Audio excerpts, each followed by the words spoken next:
السلام علیکم ناظرین، آپ دیکھ رہے ہیں KPNHD، میں ہوں سلمہ خالق۔ اسلام آباد مہلک کرونا وائرس سے اموات کی تعداد میں پھر اضافہ ہو گیا۔ گزشتہ 24 گھنٹوں میں مزید 43 افراد مہلک وائرس کی بھینٹ چڑھ گئے۔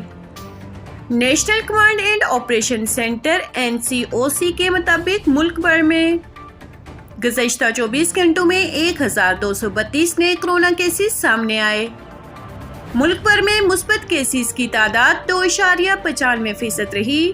محکمہ صحت کے مطابق پنجاب میں کرونا وائرس کی شرح 2.18% رہی، جبکہ لاہور میں مثبت کیسز کی شرح 4.91% رہی۔ سندھ میں 24 گھنٹوں کے دوران کورونا کے کیسز مثبت آنے کی مجموعی شرح 3.99%، جبکہ کراچی میں شرح 3.82% رہی۔ خیبر پختونخوا میں سب سے زیادہ مثبت کیسز صوابی شہر میں سامنے آئے، جہاں شرح 12.5 ریکارڈ کی گئی۔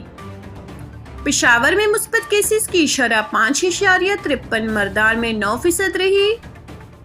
وفاقی دارالحکومت اسلام آباد میں گزشتہ روز کورونا کے مثبت کیسز کی شرح 1.20%، جبکہ بلوچستان میں کیسز مثبت کی مجموعی شرح 3% اور گلگت بلتستان میں 5% رہی۔